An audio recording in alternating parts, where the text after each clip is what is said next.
Okey, Kuliah Malaysia hari ini, terima kasih atas perhatian anda dan kita nak berkongsi kisah inspirasi ni seorang guru yang mula-mula mempersoalkan kenapa dia dihantar di sekolah ni, adakah dia uh, layak ataupun dirasakan tidak layak sehingga dihantar ke sekolah pedalaman, tapi akhirnya menyukai, mencintai kerjayanya sehingga kini menjadi finalis Anugerah Hadiah Guru Global 2020. Dan menjadi tular tentang kisahnya hari ini, kita nak sembang lebih lanjut bersama dengan Cikgu Samuel Isaiah di talian. Hello, selamat pagi Cikgu. Hai, selamat pagi. Saya cakap selamat pagi Cikgu ni, saya rasa macam anak murid punya juga. Apa khabar? Khabar baik, terima kasih. Ya, apa pun terlebih dahulu tahniah atas dicalonkan sebagai finalis di 10 yang terbaik ya. Macam tu lah. Ya, okey. Tahniah diucapkan. Cikgu, saya bagi cikgu ya. Boleh. Cikgu, bagaimana penerimaan cikgu apabila dimaklumkan menjadi finalis untuk anugerah hadiah ataupun anugerah hadiah Guru Global 2020 ni? Pertama sekali saya sangat bersyukur dan rasa rendah diri kerana dapat pengiktirafan dunia ni. Bagi saya, pengiktirafan ni dia menunjukkan ada dua benda lah. Pertama sekali mengenai kehebatan dan teknik-teknik dan guru-guru di Malaysia ni. So we show that teachers in Malaysia have got skills, and I think this is a success to the system of what the system has produced. We have produced great teachers for the years. Yang kedua, saya rasa ia menunjukkan tentang kehebatan anak-anak murid orang asli saya. Dan saya ingin highlightkan benda ni bahawa mereka mempunyai kapasiti dan kebolehan yang sangat tinggi jika diberikan peluang dan teknik-teknik yang sesuai dengan kehidupan mereka. Okey, jadi barangkali keunikan kisah dan juga aspirasi cikgu yang membuatkan cikgu menjadi antara yang dipilih ini. Okey, kepada yang pernah membaca kisah Cikgu Samuel ini, ramai yang tertarik seolah-olah boleh dijadikan satu filem ni.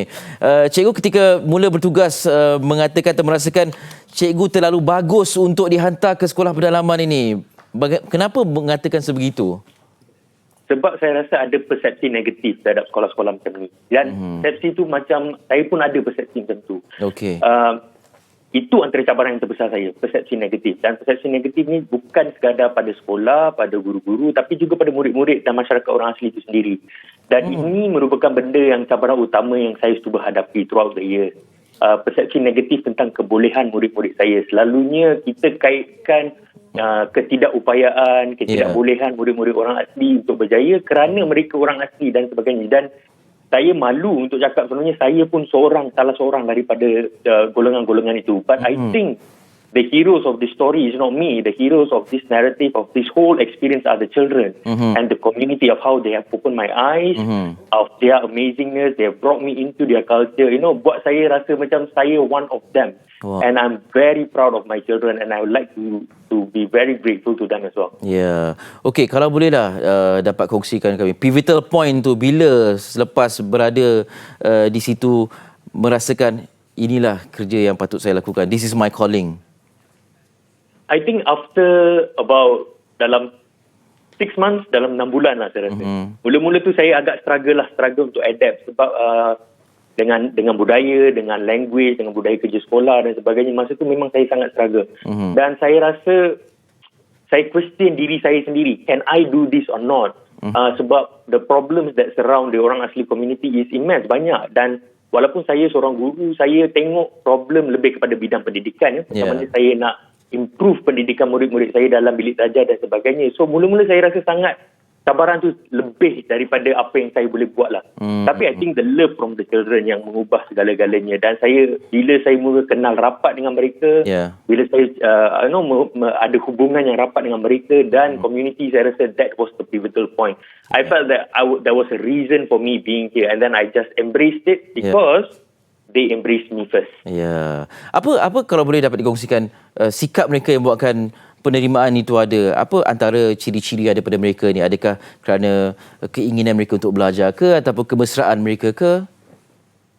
I think kalau kita nak kata keinginan untuk belajar tu because kalau kita tengok daripada segi research dan pengalaman saya sendiri, kita tengok masalah di sekolah-sekolah orang asli yang utama is usually kedatangan, keciciran dan tidak dapat relate pendidikan dengan hidup mereka. Walaupun ada sekolah-sekolah yang banyak sekolah-sekolah orang asli sebenarnya atas usaha kerajaan telah improve accessibility, jalan masuk ke sekolah dan sebagainya, infrastruktur. Tapi there is still this gap of whether learning is meaningful or not. So that was what I was trying to, make happen with my children. Make learning that something they can engage with, something they can have fun, and they can see it relevant with their daily lives. Cikgu, video-video cikgu kongsikan ini membuatkan ramai yang nak jadi cikgu juga, nak jadi tenaga pengajar juga. Adakah boleh dilihat sekarang ini kerjaya menjadi guru ni sesuatu yang sepatutnya dikejar juga?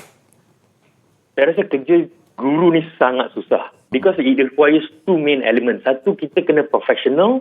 Kita kena tahu semua teori-teori, langkah-langkah untuk aplikasi dalam bilik darjah. Dan yang kedua, saya rasa kita kena ada passion.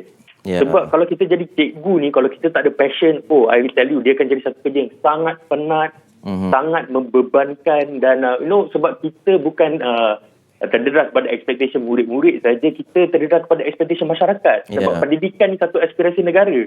So kalau kita tak ada passion, memang sangat susah. Kita tak boleh create sustainability lah.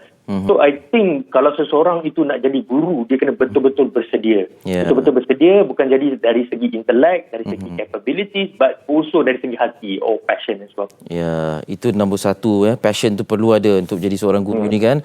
Okey, saya kalau boleh nak sembang panjang dengan cikgu, barangkali ada kesempatan lain kita boleh berjumpa dan bersembang bicara. Akhir sekali lah, cikgu pernah nak buat surprise untuk berjumpa dengan mereka apabila pulang dari New York ni, kemudian tiba-tiba terkantoi sebab mereka kenal kereta cikgu kan? Jadi setakat ni hubungan pastinya akrab, dan apa antara harapan yang disuarakan kepada mereka ni, expectation cikgu sebagai seorang guru terhadap anak murid kesayangan? My expectation is what I try to do throughout these years is to create the best learning environment for them.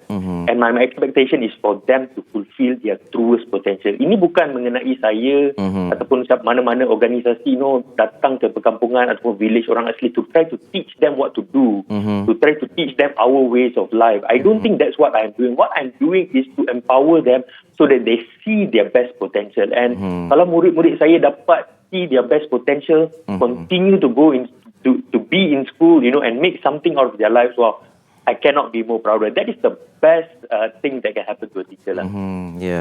Cikgu, terima kasih banyak atas perkongsian. Anda inspirasi kami pada hari ini. Terima kasih dan selamat berjaya. Terima kasih. Okey, jaga diri.